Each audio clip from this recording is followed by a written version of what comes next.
은혜와 사랑의 아버지 하나님, 참 감사합니다. 우리를 구원해 주심에 기뻐하고 감사하는 자들이 오늘도 주 앞에 나와서 귀한 감사의 예배를 올려드립니다. 이 시간 좌정하셔서 우리의 예배를 기뻐 받아주시고 우리의 심령 가운데 주께서 허락하시는 또 다른 새로운 기쁨이 넘치는 이 시간 될 수 있도록 은혜를 더하여 주시옵소서. 예수님의 이름으로 기도하옵나이다. 아멘. 오늘 성시봉독은 61번 시편 142편입니다. 내가 소리내어 여호와께 부르짖으며 소리내어 여호와께 간구하는도다. 내가 내 원통함을 그의 앞에 토로하며 내 구원을 그의 앞에 진술하는도다. 내 영이 내 속에서 상할 때에도 주께서 내 길을 아셨나이다. 내가 가는 길에 그들이 나를 잡으려고 물을 숨겼나이다. 오른쪽을 살펴보소서. 나를 아는 이도 없고 나의 피난처도 없고 내 영혼을 돌보는 이도 없나이다. 여호와여, 내가 주께 부르짖어 말하기를 주는 나의 피난처시오 살아있는 사람들의 땅에서 나의 군기시라 하였나이다. 나의 부르짖음을 들으소서. 나는 심히 비천하니이다. 나를 핍박하는 자들에게서 나를 건지소서. 그들은 나보다 강하니이다. 내 영혼을 옥에서 이끌어내사 주의 이름을 감사하게 하소서. 주께서 나에게 갚아주시리니 의인들이 나를 부르리이다. 아멘. 전능하사 천지를 만드신 하나님 아버지를 내가 믿사오며 그 외아들 우리 주 예수 그리스도를 믿사오니 이는 성령을 인도하사 공정력 아래에 계하시고 본디오 빌라도에게 고난을 받으사 십자가에 못 박혀 죽으시고 장사한 지 사흘 만에 죽은 자 가운데서 다시 살아나시며 하늘에 오르사 전능하신 하나님 우편에 앉아 계시다가 저리로서 산자와 죽은 자를 심판하러 오시리라. 성령을 믿사오며 거룩한 공회와 성도가 서로 교통하는 것과 죄를 사해 주시는 것과 몸이 다시 사는 것과 영원히 사는 것을 믿사옵나이다. 아멘.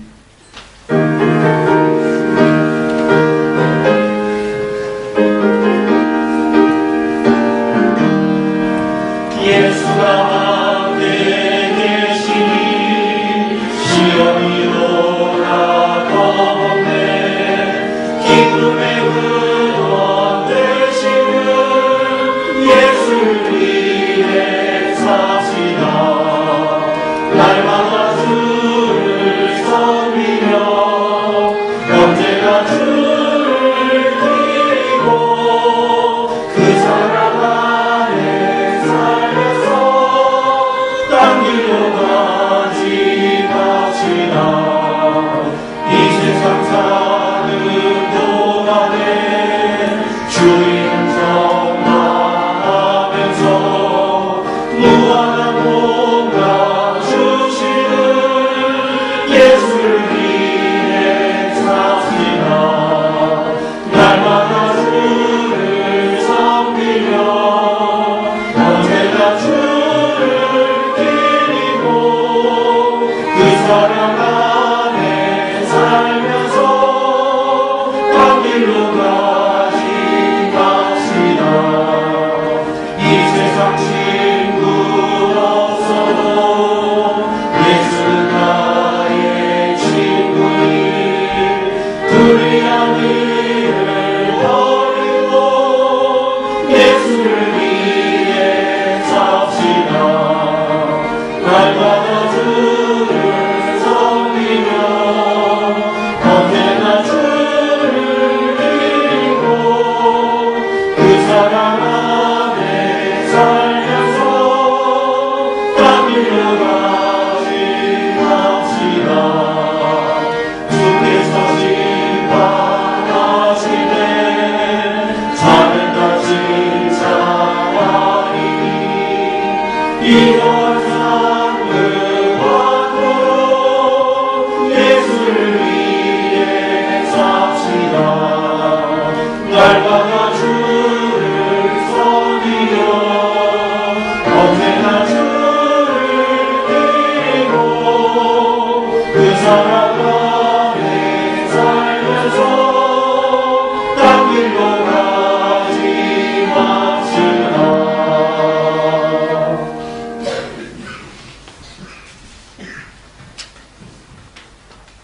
내게 능력 주신 자 안에서 내가 모든 일을 할 수 있는가.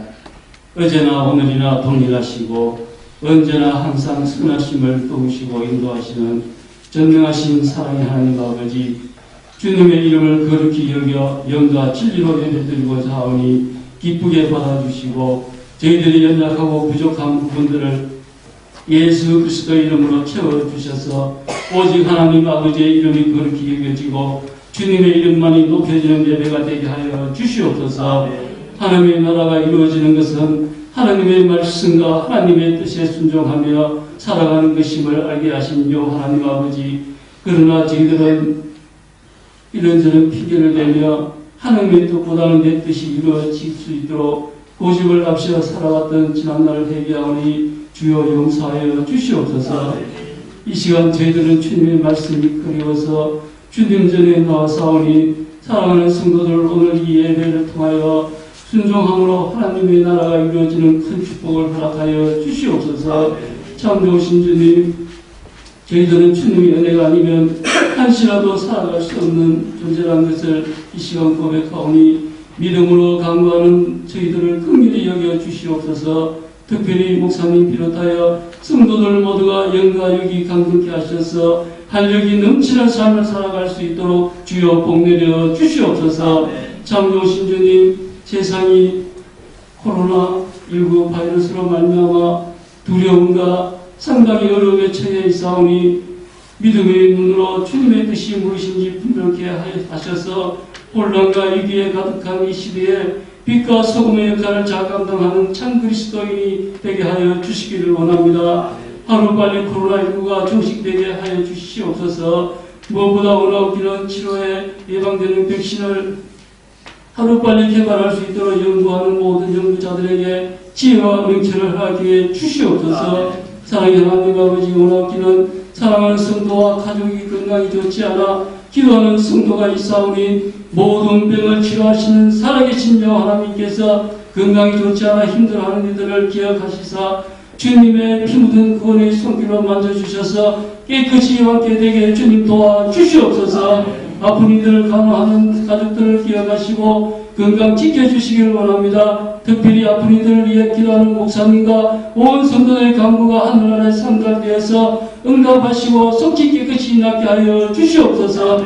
이 시간 말씀을 선포하실 위에 다니엘 쓰신 사단 목사님께 능력을 더디 주시고 전하시는 말씀이 살아계신 하나님의 말씀으로 생명이 넘치게 하여 주시옵소서. 이 말씀이 저희들의 연약한 부분들이 치유되고 회복되는 은혜의 말씀 되게 하여 주시고 여러 모양으로 교회를 섬기는 봉사하시는 손길을 기억하여 주시고 그들의 삶을 복주시고 기쁨과 감사와 평강이 넘치는 삶이 되게 주여 축복하여 주시옵소서. 이 시간 시원 찬양대 찬양을 기쁘게 받아주시고 부르는 자나 듣는 자 모두가 은혜 넘치는 귀한 찬양이 되게 하여 주시옵소서. 8월 한 달도 주님께 맡깁니다. 성도들 모두에게 영육간의 강건하게 지켜주시고 즐겁고 기쁜 8월 한 달이 되게 하여 주실 줄 믿사옵고 감사드리오며 예수 그리스도로 감사 기도드리옵나이다. 아멘.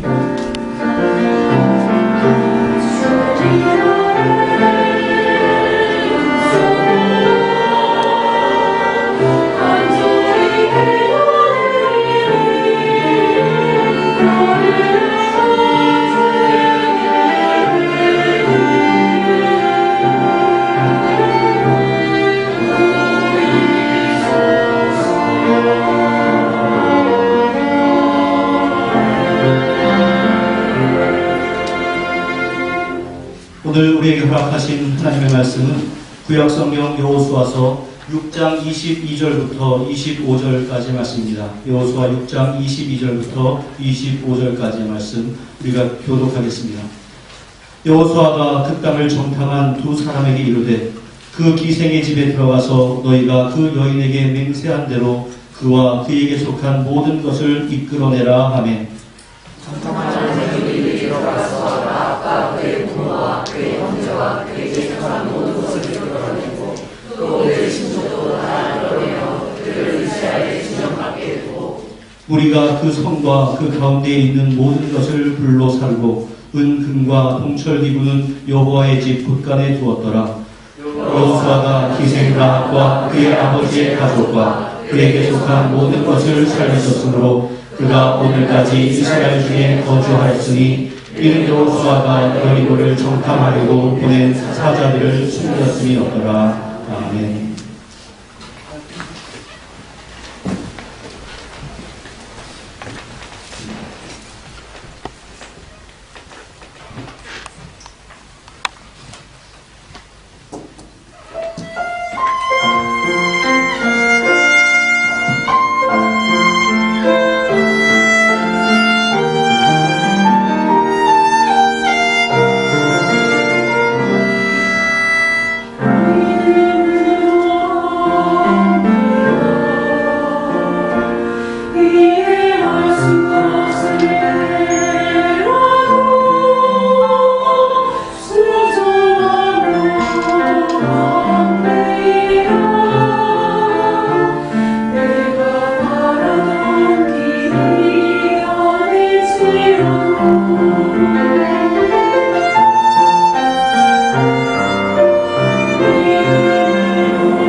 아멘. 기도하겠습니다. 은혜와 사랑의 아버지 하나님, 이 광야 같은 세상을 홀로 걸어갈 때는 너무나 힘들고 괴롭지만 주님의 손잡고 믿음으로 나아갈 때 주께서 결국은 우리를 푸른 풀밭으로 인도하여 계실 줄로 믿습니다. 주여, 우리가 주님을 의지하고 주님을 신뢰하고 그 뜻대로 순종하며 살아가는 자의 복을 누릴 수 있도록 주여 함께하여 주시옵소서. 오늘도 전하는 자 듣는 자들이 함께 말씀 가운데서 은혜를 누릴 수 있도록 주여 역사하여 주시옵소서. 예수님의 이름으로 기도하옵나이다. 아멘. 네, 오랫동안 우리들은 성숙이라고 하는 주제로 함께 말씀을 나눴습니다. 이제 앞으로 한 2번, 3번 정도에 걸쳐서 이제 그 결론을 하나하나 내려고 합니다. 그것을 위해서 오늘 여러분들께 소개하고자 하는 인물은 라합이라고 하는 인물입니다. 오늘 본문 가운데 25절에 이렇게 나와 있습니다. 여호수아가 기생 라합과 그의 아버지의 가족과 그에게 속한 모든 것을 살렸으므로 그가 오늘까지 이스라엘 중에 거주하였으니 이는 여호수아가 여리고를 정탐하려고 보낸 사자들을 숨겼음이 없더라. 이 말씀을 좀 더 잘 우리가 이해하기 위해서 우리는 여호수아 2장의 말씀을 한번 검토를 해봐야 합니다. 많이 아는 이야기이겠지만 생소한 분들도 있을 수 있다라고 여겨지기 때문에 그 내용을 제가 간단하게 요약을 해드리겠습니다. 이스라엘 백성들이 요단강을 건너서 가나안을 점령하기 위해 가장 먼저 거쳐야 하는 성은 강력한 요새의 여리고성이었습니다. 그 여리고성 공격을 앞두고 여호수아는 2명의 정탐꾼 스파이를 그 여리고성 안으로 들여보냅니다. 그리고 그 정탐꾼들은 라합이라고 하는 기생의 집에 머물게 됩니다. 라합을 미화하기 위해서 후대 역사가인 요세푸스라고 하는 사람이나 또 여러 명의 유대 랍비들은 이 기생을 단지 여관 주인으로 번역을 하기도 합니다. 이 라합은 훗날에 다윗 왕의 조상이 되는데 유대인들의 대표적인 왕의 혈통에 기생이 있었다라고 하는 것을 드러내보고 싶지 않았기 때문에 그렇습니다. 그러나 히브리서 11장 31절이나 또한 야고보서 2장 25절은 분명히 라합을 기생이라고 표기하고 있고 이것을 포르네라고 하는데 포르노의 어원이 됩니다. 그리고 공동 번역이라고 하는 그 성경에서는 더욱더 명확하게 창녀, 프로스티튜트라고 번역을 해놓았습니다. 그런데 이 번역이 실은 더 바른 번역입니다. 히브리어에 있어서 조나는 가능하다, 매춘하다 이런 것을 뜻하는 자나라는 단어에서 파생을 했기 때문에 그렇습니다. 그런데 그 정탐꾼 스파이들이 왜 여리고성에 들어가서 이 기생의 집에 머물렀겠습니까? 그 기생의 집은 여러 사람이 드나드는 곳이었기 때문에 정체를 감추기가 쉬웠고 여리고성을 비롯한 가나안 사람들의 민심을 파악하기에 적절한 곳이었기 때문이고 또한 라합의 집은 성벽에 위치하고 있었기 때문에 여리고성의 동태를 파악하기에 참으로 좋은 장소였습니다. 하여튼 그 정탐꾼들이 라합의 집에 머물게 되었는데 정탐꾼들이 그곳에 있다라고 하는 정보가 왕에게까지 보고가 되었습니다. 그래서 왕이 그 라합의 집에 사람을 보내어서 그 정탐꾼들을 체포해오라라고 명령을 했고 그 정탐꾼들을 잡으러 온 사람들은 라합에게 너의 집에 있는 그 정탐꾼들을 끌어내겠다라고 호통을 쳤습니다. 그때 라합은 그 정탐꾼들을 이미 지붕에 숨겨놓고서 잡으러 온 사람들에게 이렇게 말을 했습니다. 그 사람들이 여기에 온 것은 사실이지만 나는 그들이 어디서 온 사람들인지 알지 못했고 저녁 성문 닫을 시간이 되자 그들은 이 집을 떠나갔습니다. 그들이 어디로 갔는지 나는 모르겠지만 여러분들 빨리 뒤쫓아가면 그들을 따라잡을 수 있을지도 모릅니다. 이런 말을 했습니다. 라합은 지금 자기가 살고 있는 그 여리고성을 침입한 스파이를 보호해 준 겁니다. 그것은 목숨을 건 행동이었습니다. 그럼 여러분들 그녀가 그렇게 해준 이유가 무엇이겠습니까? 정탐꾼을 잡으러 온 사람들이 떠나간 이후에 라합은 지붕 위로 올라가서 그 정탐꾼들을 만납니다. 그리고는 그들에게 이야기하는데 그 이야기의 요약이 이렇습니다. 여호와께서 이 땅을 이스라엘 백성들에게 주신 것을 나는 알고 있습니다. 이 땅의 모든 사람들도 당신들을 두려워하고 있습니다. 그 이유는 여호와께서 당신들을 도우신 소식을 우리가 들었기 때문입니다.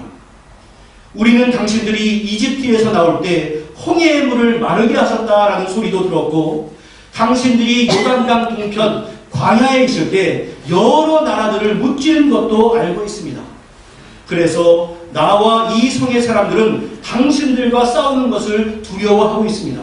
그것은 당신들의 하나님 여호와께서 위로는 하늘과 아래로는 땅을 다스리는 분임을 알고 있기 때문입니다. 이러한 말 가운데서 라합은 신앙 고백을 하고 있습니다. 비록 라합이 직접적으로 하나님의 이적을 목격하거나 말씀을 배운 것은 아니었지만 하나님에 대해서 들었고 소문을 들었고 이미 그녀에게는 하나님에 대한 믿음이 있었습니다. 그리고는 이 정탐꾼들에게 부탁을 합니다. 내가 당신들에게 친절을 베푼 것처럼 당신들도 나의 가족에게 친절을 베풀겠다고 여호와 앞에서 약속을 해 주십시오. 그러자 정탐꾼들은 우리가 이 땅으로 다시 돌아올 때 우리가 지금 탈출하고 있는 이 창문에 붉은 밧줄을 메어 놓으십시오. 그리고 당신의 부모 형제와 모든 가족들을 당신의 집 안에 모아두십시오. 이렇게 대답을 했고 라합은 그렇게 하겠다고 약속을 했습니다. 바로 이러한 배경 가운데서 이스라엘 백성들이 훗날에 여리고성을 공격하게 될 때 약속을 지켜서 라합과 그의 가족들의 목숨을 다 살려주었다라고 하는 것이 오늘 본문에서 우리가 함께 읽었던 내용입니다. 자, 이 기본 배경을 여러분들 염두에 두시고 말씀을 들어주십시오. 지금까지 수차례 전해 들었던 설교 가운데서 계속해서 우리 기독교인들의 성숙에 대해서 말씀드리다 보니까 우리가 어떠한 오해를 할 가능성이 있습니다. 우리가 예수를 믿고 또한 하나님의 자녀로 사는 것이 나에게 주어진 어떠한 사명을 의무적으로 감당하는 것, 이러한 차원에서 우리가 이해한다면 그것은 성숙의 의미를 아주 제한적으로만 이해를 한 것입니다.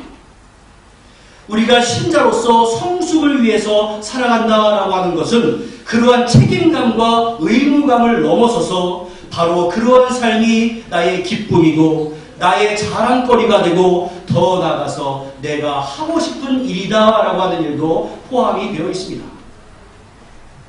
학생들의 입장에서, 우리 학생들의 입장에서 공부는 그 나이에 해야 하는 준비의 과정으로서 의무에 해당되는 경우가 많이 있습니다. 그러니까 공부가 하기 싫은 것이고 부모는 제발 좀 공부를 해라 이렇게 말하는 것 아니겠습니까? 그런데 나이가 들어서 어떤 분들을 보면 새로운 것을 배워가는 재미로 살아가기도 합니다. 기회를 놓쳐서 학교에 다니지 못했던 60대, 70대 되는 그 나이의 어르신들이 한글을 배우기 위해서 열심을 다하고 있다. 이러한 기사를 제가 종종 보게 됩니다. 그러한 어르신들에게 있어서 그 공부라고 하는 것은 의무라기보다는 하고 싶은 일이 됩니다. 똑같은 공부이지만 의무로 접근하고 있는 사람과 하고 싶은 일로 접근하는 사람은 그 태도가 다를 수밖에 없습니다. 남을 돕는 일도 마찬가지입니다. 하나님께서 우리들에게 너희들은 너의 이웃을 너의 몸과 같이 사랑하여라 이렇게 말씀을 하셨고 너희가 소자에게 냉수 한 그릇을 대접하는 것이 바로 예수님께 한 것이다 이렇게 말씀을 해주셨습니다. 그리고 우리 기독교인들은 그렇게 살아가는 것이 마땅하고 그것은 우리가 반드시 해야 하는 책임입니다. 그러나 그러한 일을 함에 있어서 어떠한 책임감을 넘어서서 남에게 돕는 일 그 자체를 기쁨으로 감당하는 사람들도 정말로 많이 있습니다. 성숙도 바로 그러한 의미입니다. 이 라합의 사건을 보면서 우리는 이것을 기억해야 합니다. 오늘 우리가 읽은 본문에서 성경은 계속해서 라합을 그냥 라합이라고 말하지 않고 기생 라합이라고 칭합니다. 훗날 이스라엘이 여리고를 공격할 때 라합에 대한 보고를 이미 들었던 여호수아는 여리고성을 공격하기 전에 라합의 집에 그 정탐꾼들을 먼저 들어가게 해서 함께 모여있던 라합과 그의 부모와 그와 함께 있던 모든 형제자매와 친족들을 먼저 데리고 나와서 이스라엘 진영에서 보호한 그 이후에야 그 성을 공격합니다. 저는 이 부분에서 라합의 진정한 믿음을 볼 수 있었습니다. 창세기의 롯의 이야기를 한번 생각해 보십시오. 소돔과 고모라의 심판의 경고를 받은 롯은 주변의 사람들에게 그것을 전했습니다.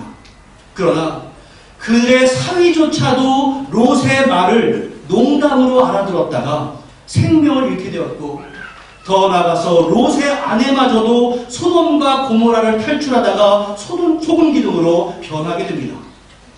하지만 똑같은 권면을 받은 롯은 자신과 두 딸, 3명만 구원을 받았습니다. 여러분들, 롯이 누구입니까? 아브라함과 함께 갈대아 우르에서 나와서 그 아브라함을 통한 하나님의 역사와 약속이 무엇인가에 대해서 가장 가까이에서 경험하고 목격을 했던 사람 아니겠습니까? 그러나 그 결과는 별로 좋지가 않았습니다. 반면에 이 라합은 어떻습니까? 그는 하나님께서 행하신 일을 직접적으로 목격을 한 바는 없습니다. 그저 소문으로만 들었을 따름입니다. 그러나 우리가 함께 모여 있기만 하면 이 여리고성이 공격을 받을 때 우리가 살 수 있을 것이다 라는 그 말을 듣고서는 자신과 부모, 형제뿐 아니라 일가 친척들까지도 다 불러 모아서 모두를 살려낼 수 있었습니다. 바로 이것이 믿음의 증거입니다.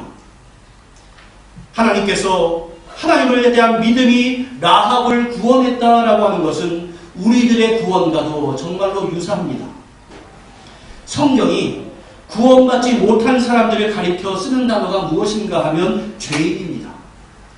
하나님 앞에 우리가 나는 죄인입니다, 이러한 고백을 할 때 그 죄인이라고 하는 단어가 성경에 나와 있는 기생이나 창녀라고 하는 단어보다 괜찮다라고, 낫다고 생각하면 그것은 크나큰 오해입니다. 이 성경 말씀에서 회개하고 돌이킴을 받고 죄사함을 받은 창녀나 그 정도 수준의 사람들은 많이 있습니다. 그들의 과거는 비록 죄인이었지만 그 사람들은 구원이라고 하는 축복을 받게 되었습니다. 그러나 우리가 죄인으로 그대로 남아있다면 마지막까지 구원과는 상관이 없는 사람들입니다. 성경에서 그러한 사람들을 뭐라고 말하냐면 너희들은 본질상 진노의 자녀다라고 말씀을 해주고 있습니다. 본질상 진노의 자녀, 기생이나 창녀보다 나을 것이 없는 우리들이 믿음으로 말미암아 구원을 받았습니다.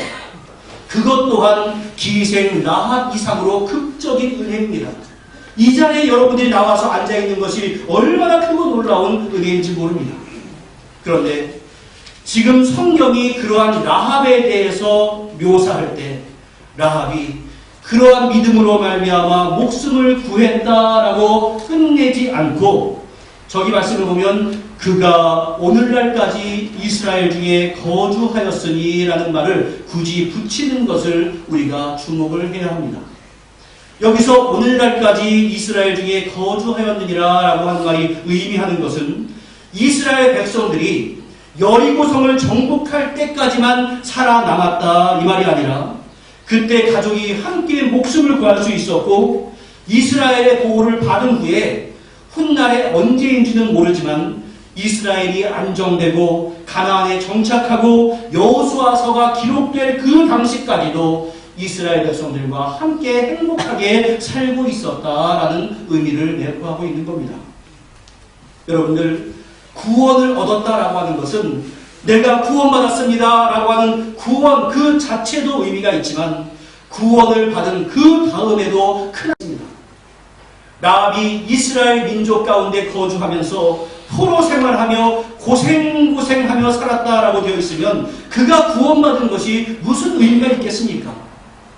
마찬가지로 우리가 예수를 믿고 구원을 받은 다음에 그 다음의 세계가 이전과 다름이 없고 오히려 예수를 믿는다고 하면서도 이 땅 가운데서 지옥처럼 살고 있다면 우리가 구원받은 것이 도대체 무슨 의미가 있겠습니까?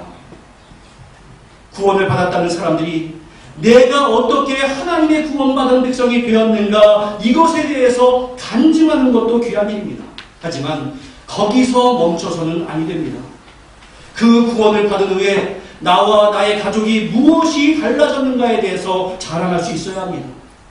내가 과거에 어떠한 죄인이었고 하나님의 은총으로 말미암아 어떻게 구원을 받았는가 하는 그 대목에 이어서 그러한 구원을 받은 내가 지금은 어떠한 가치관을 가지고 무엇을 하면서 살고 있는가 이러한 대목의 증거가 없으면 하나님께서 우리에게 베푸시고 약속하시고 우리 손에 쥐어주신 구원을 우리가 누리지 못하고 있다라고 하는 의미입니다.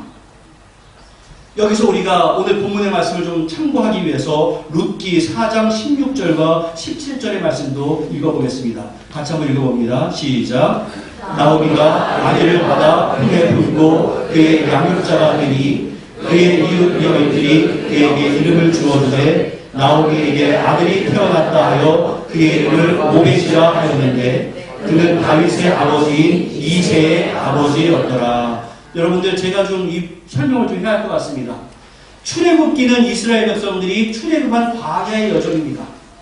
그리고 그 다음에 이어지는 사사기가 있는데 사사기는 가나안 땅에 정착하는 이야기입니다.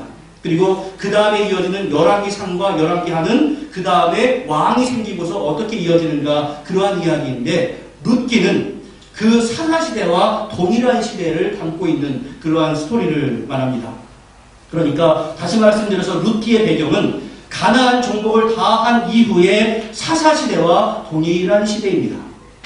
그런데 그 사사시대에 유대의 기근이 들어서 흉년을 피해서 라오미와 그의 가족은 이방 사람들의 거주 장소인 모압 땅으로 피신을 가게 됩니다. 위기의 상황 가운데서 하나님의 약속을 기다리지 아니하고 약속의 땅을 떠나가는 좋지 않은 선택을 한 것입니다. 거기에서 생활하다가 두 아들을 위해서 모압 여인을 며느리들로 맞아들입니다. 그런데 그 후에 남편이 죽고 두 아들도 죽어버렸습니다. 당시에 가장 불쌍한 사람들이 과부였는데 시어머니 두 며느리 3명의 과부가 함께 살고 있는 처지가 되었습니다. 이제 나오미는 남편도 없이 그 타향에서 살아가는 것이 힘들었는지 본국으로 돌아오기로 결심을 합니다. 그리고 두 며느리들에게 너희들 남편도 다 죽었는데 굳이 나를 따라서 그 타향인 유다 땅으로 같이 갈 이유가 없으니 너희들은 너의 동족 모압으로 돌아가라 이렇게 말을 합니다. 그때 한 며느리는 자신의 동족으로 돌아가게 되고 또 한 며느리 룻은 자신도 하나님을 섬기겠다라고 하는 다짐을 하고는 시어머니와 함께 유대 땅에 이르게 됩니다. 그 룻이 유다 땅에서 우여곡절 끝에 보아스라고 하는 거부요 유력한 사람을 만나서 결혼을 하게 되고 아기를 낳게 됩니다. 그 아기 오벳이 지금 나오미의 품에 안겨 있습니다. 그토록 외롭고 의지할 데가 없고 여러 면에 있어서 불쌍했던 여인의 말년에 지금 새로운 생명이 안겨 있는 겁니다. 그것은 당시의 문화 가운데서 가장 큰 행복이었습니다. 그러면 이 나오미의 입장에서 한번 생각을 해보십시오. 이 오벳이라고 하는 손자와 족보 관계가 어떠한가 한번 여러분들 잘 그려보십시오. 며느리가 다른 남자에게 서로 시집가서 낳은 아이이기 때문에 혈통적으로 이어집니까? 안 이어집니까? 전혀 이어지지 않습니다. 그런데 마태복음 1장의 족보를 한번 보시기 바랍니다. 같이 1장 5절 같이 읽습니다. 시작. 살몬은 라합에게서 보아스를 낳고 보아스는 룻에게서 오벳을 낳고 오벳은 이새를 낳고 그 다음에 이어지는 도표를 한번 보십시오. 여기를 보면 저기 오벳 중간쯤에 있는 오벳의 아버지가 누구입니까? 보아스인데 보아스의 아버지는 누구입니까? 살몬이고 살몬의 부인은 누구입니까? 라합입니다. 그러니까 당시에 유대의 굉장한 유력자 보아스의 어머니가 라합입니다. 그러면 오벳과 라합과의 관계는 무엇입니까? 자, 우리 학생들은 헷갈리기 시작하는데 그냥 할머니입니다. 친할머니입니다. 나오미가 혈통적으로 아무런 관계가 없던 그 오벳을 품에 안고도 그렇게 행복했다라고 한다면 여러분들 라합은 어떻겠습니까? 라합은 지금 얼마나 그 말년을 기가 막히게 행복하게 보내고 있는가에 대한 이야기를 말씀하고 있는 겁니다.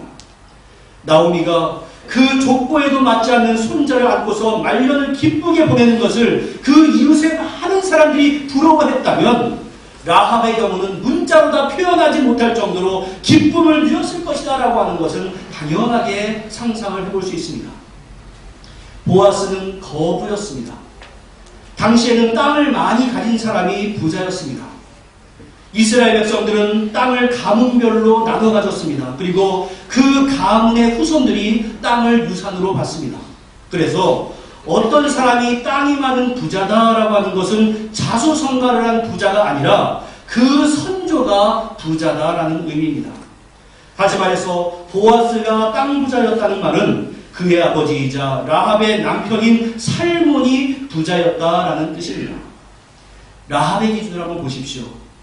이방 출신이자 기생, 창녀 출신 라합이 이스라엘 땅으로 넘어와서 그 땅의 부자인 살몬과 결혼하였다. 이러한 이야기입니다.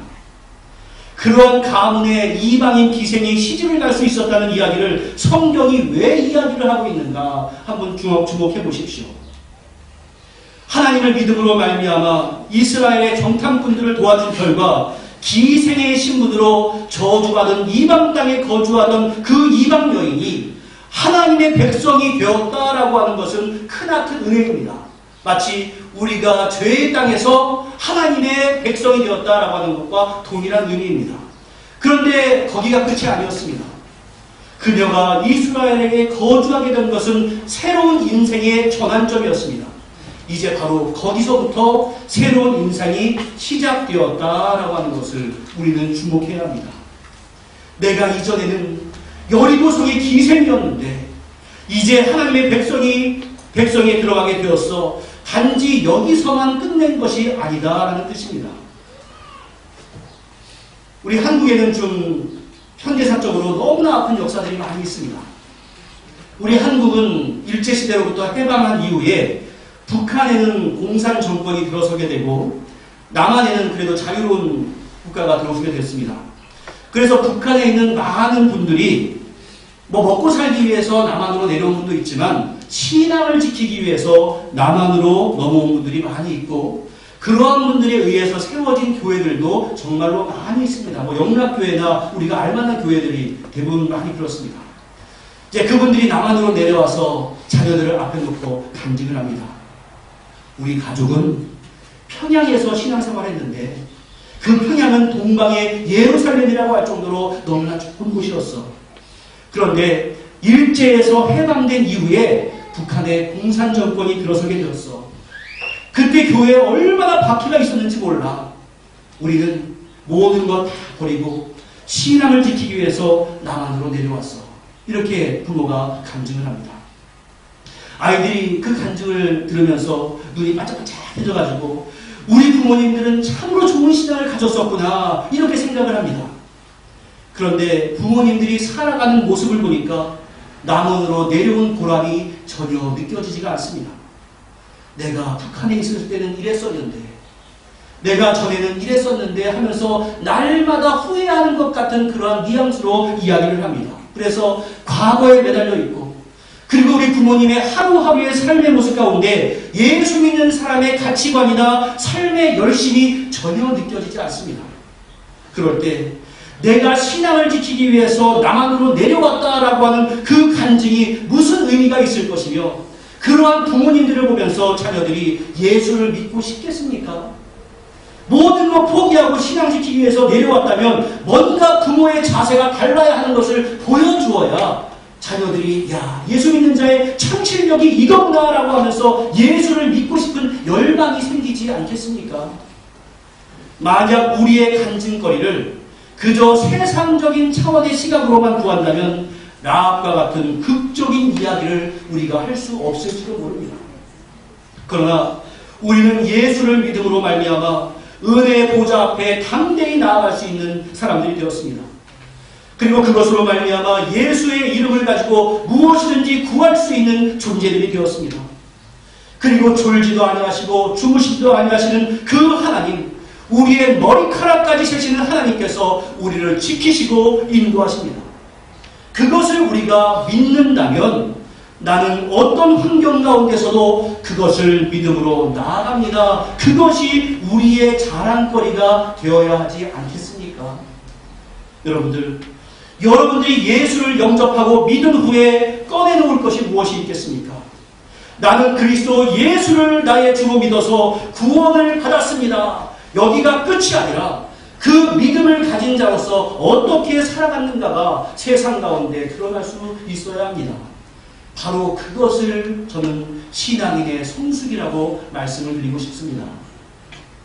성경에서 라합에 대한 이야기를 할 때마다 계속해서 기생 이렇게 붙어 있습니다.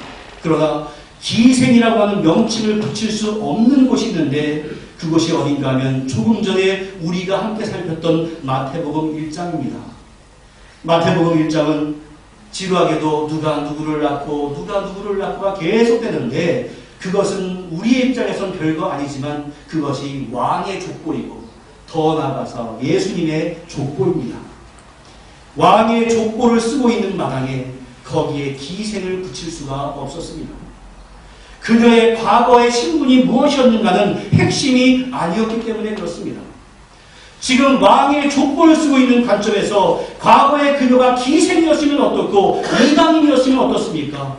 과거와는 상관없이 그 라합은 다윗 왕의 조상이었고 결국 예수 그리스도의 조상이었습니다. 하나님이 우리 인생에게 주목하신 것은 구원 이유가 어떻게 되었는가입니다.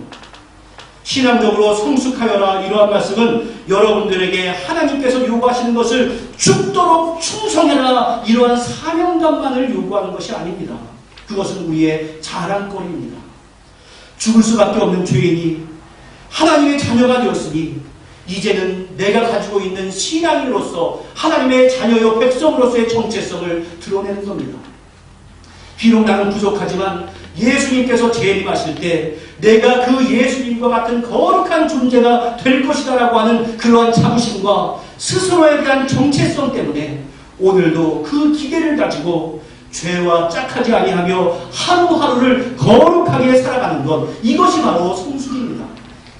그럴 때 너의 이웃을 사랑하여라 이 말씀이 고행이 아니라 기쁨이 되고 내 마음 가운데 사랑의 마음을 가지고 언제나 오래 참고 온유하며 시기하지 않고 자랑하지 않고 교만하지 않고 무례히 행하지 않고 자기의 유익을 구하지 않고 성내지 않고 악한 것을 행하지 않고 불의를 기뻐하지 않으며 결국에는 진리와 함께 기뻐하는 삶이 투쟁이 아니라 보람과 감격이 되는 것입니다. 바로 그것이 성숙입니다. 우리 인생의 방향이 그렇게 잡히도록 우리는 결단하고 결심을 해야 합니다. 그럴 때 하나님께서 나에게 약속하셨던 모든 말씀이 바로 나의 것임을 알게 됩니다. 그리고 우리에게는 그것을 누리는 기쁨이 찾아옵니다. 여러분들, 우리의 인생은 내가 움켜쥐는 데 있는 것이 아니라 세상 사람들이 나를 바라볼 때 바보 같다라고 하는 평을 받아도 하나님이 기뻐하시는 삶의 목적으로 살아가는 것이 진정 성공한 인생입니다. 라합이 믿음으로 정탐꾼들을 숨겨주었을 때 자신이 훗날 다윗 왕의 조상이요 메시아의 조상이 될 것을 기대조차 했겠습니까? 우리도 마찬가지입니다. 앞으로 우리의 삶이 어떻게 펼쳐질지는 명확히 모른다 할지라도 기대를 가지고 정결하게 살아가는 것이 구원받은 사람의 자세이고 그러한 결심을 위해서 우리가 지금 이 자리에 앉아 있는 것입니다. 사랑하는 성도 여러분, 하나님을 믿는다고 하면서 왜 하나님께서 설계하신 그 인생대로 살아가는 것을 거부하십니까? 방향을 잘못 잡고 살아가는 인생은 수학 실력이 모자라는데 영어 공부하는 것과 동일합니다. 나는 영어를 열심히 공부했는데 왜 수학 성적이 안 나올까? 이런 어리석은 고민을 하는 겁니다. 하나님이 원하시는 방향대로 살지도 않으면서 믿는 자에게 하나님이 복 주신다고 했는데 왜 나의 마음 가운데 평안이 없고 불행한 삶이 계속되는 것일까? 이렇게 고민하는 것도 어리석은 고민입니다. 교회에 여러분들이 온다라고 하는 것은 예수를 믿는다라고 하는 증거이고 아직은 예수를 믿지 않는다 할지라도 그래도 믿으려고 노력은 해보겠다라고 하는 그러한 자세 아니겠습니까? 그것은 내가 이제는 영적으로 한번 살아보겠다라고 노력하겠다는 선언이고 그대로 살아갈 때 우리는 성경의 모든 승리의 찬송을 나의 찬송으로 부르는 그 감격을 누리게 될 것입니다. 그 복된 결론을 위해서 여러분들이 지금 이 자리에 부름을 받았고 그 발걸음을 내딛기 시작했다는 것을 분명히 기억하십시오. 라합은 하나님을 믿었고 그 하나님을 믿은 것이 목숨을 걸고 하나님의 백성을 보호하는 것으로 이어졌고 그 결과 이스라엘에 함께 거주하게 되었고 더 나아가 다윗 왕의 조상이자 예수님의 조상이 되는 것으로 이어졌다는 것을 기억하시기를 바랍니다. 그러한 인생은 그저 라합만 독점하고 있는 인생이 아닙니다. 신앙의 수많은 선배들이 경험하고 걸어왔던 길이고 우리도 경험할 수 있는 길입니다. 이미 구원받은 백성이 된 사랑하는 성도 여러분, 구원받았다는 것이 신앙의 완성이 아닙니다. 그것을 시작으로 이제 우리는 더욱더 성숙한 인생을 살아나가야 합니다. 더욱더 하나님의 뜻에 합당한 삶을 사시되 기쁨으로 감당하시고 그것으로 말미암아 주님이 계획하신 더욱더 풍성한 은혜를 누릴 수 있는 우리 모두가 다 될 수 있기를 주님의 이름으로 간절히 축원합니다. 기도하겠습니다. 은혜와 사랑의 아버지 하나님, 본질상 진노의 자녀였던 우리들을 불쌍히 여기셔서 구원받은 백성이 되게 하심을 진심으로 감사를 드립니다. 하지만 우리의 신앙의 여정이 거기서 스탑되는 것이 아니라 앞으로 구원받은 백성답게 살아가는 그러한 자가 될 수 있도록 은혜를 더하여 주시옵소서. 그 길이 고행이나 괴로움의 길이 아니라 기쁨과 감사의 길이 될 수 있도록 우리의 마음을 주장해 주시고 하나님께서 기뻐하시는 뜻대로 순종하며 살아가는 자의 존귀한 역사가 얼마나 풍성한지를 체험할 수 있도록 우리를 지켜주시옵소서. 라합이 경험했던 그 존귀를 우리 모든 성도들이 함께 누릴 수 있도록 도와주시되 그 모든 가정에서 나를 홀로 두지 마시고 역사하시는 하나님을 체험할 수 있도록 주여 함께하여 주옵소서. 예수님의 이름으로 기도하옵나이다. 아멘.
중으로 참여하시기 바랍니다.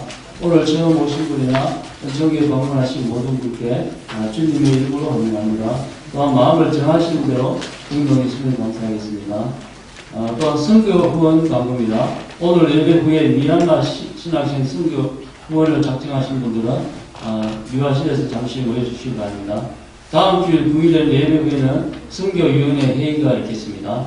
또 선교 헌금을 이번 달에는 세 번째 주일에 해주시고 다음 달부터는 가급적 두 번째 주일에 해주시길 바랍니다. 또한 8월 한 달 동안 수고하실 예배위원은 현금위원, 안내위원은 주로 참여하시고 충성으로 봉사하시기 바랍니다. 또 8월 행사 안내 보시면 8월 9일 주일은 선교위원회 회의가 있습니다. 또 8월 16일 주일 예배 후에는 그 입도자가 모였으니 8월 행사 보시고 기대해 주시기 바랍니다. 이상입니다.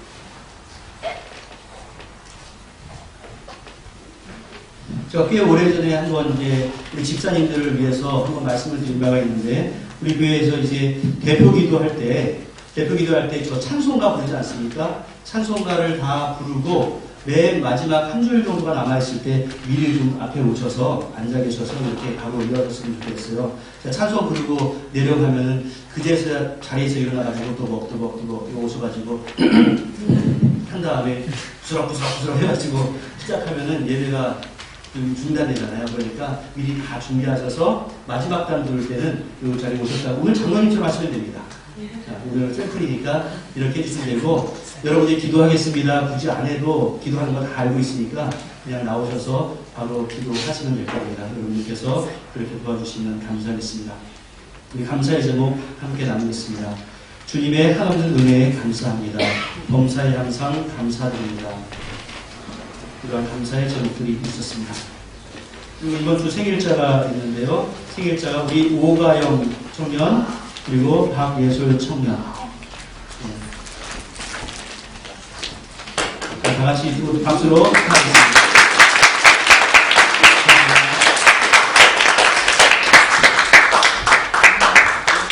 고마운 하겠습니다. 은혜와 사랑의 아버지 하나님 참 감사합니다. 오늘 주 앞에 귀한 예물을 바쳐 올립니다.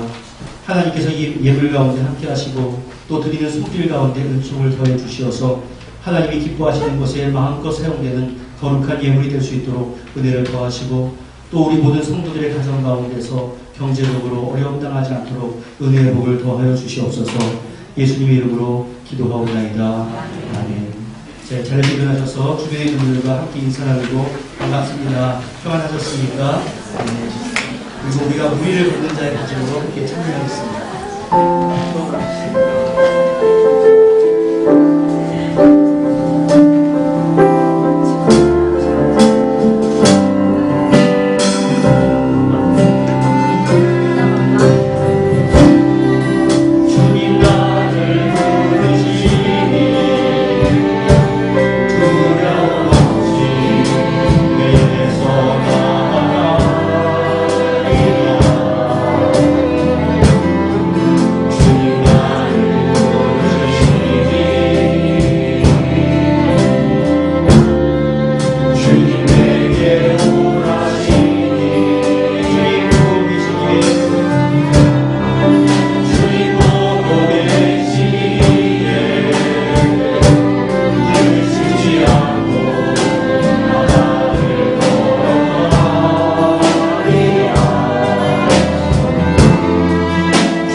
기도하겠습니다.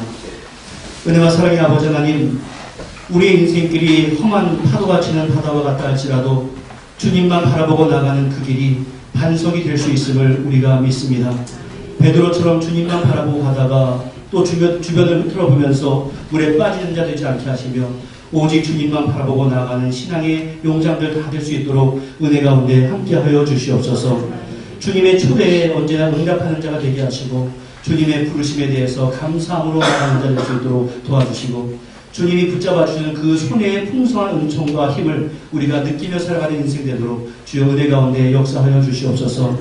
각 가정이 당하고 있는 여러 가지 형편들은 우리 주님께서 잘 아실 줄 믿습니다. 문제가 없을 때 평안하지 않게 하시며 어려움 가운데 낭망하지 않게 하시고 항상 주님을 기뻐하게 하며 주님 때문에 또한 기뻐하는 자들 될 수 있도록 은총 가운데 역사하여 주시옵소서. 질고로 인해서 고통당하고 있는 가정들, 또 마음의 상처 때문에 아파하는 가정들, 경제적인 문제 때문에 힘들어하는 가정들, 또 비자 때문에 괴로움 당하고 있는 가정들, 세상 것을 바라볼 때는 괴롭고 어려운 것뿐이지만 주님을 바라보고 나갈 때 결국 우리가 승리할 수 있음을 믿고 이번 한 주간도 살아갑니다. 내가 주인 되고자 하는 욕망 버리게 하시고 하나님이 주인 되는 역사를 드러내며 더욱더 성숙하게 살아갈 수 있도록 은혜를 더하여 주시옵소서.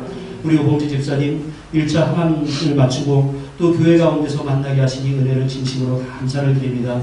앞으로의 진행되는 가운데 너무나 육신적인 고통 없도록 도와주시고 부작용도 줄여주시고 잘 감당하며 주님 더욱더 바라보며 살아가는 인생이 될 수 있도록 은혜 가운데 함께하여 주시옵소서. 세상으로 주님의 자녀들이 나아갑니다. 주여 돌봐주시옵소서. 예수님의 이름으로 기도하옵나이다. 아멘. 이제는 우리 주 예수 그리스도의 무한하신 은혜와 성부 하나님의 극진하신 사랑하심과 성령님의 교통하심이 주님께서 말씀하신 성숙을 행하되 기쁨으로 감당하기로 다짐하고 나가는 주님의 귀한 백성들 위해 가족과 권속들 위해 사랑하는 조국 대한민국과 이 땅 뉴질랜드 위해 이제로부터 영원토록 함께 있을지어다. 아멘.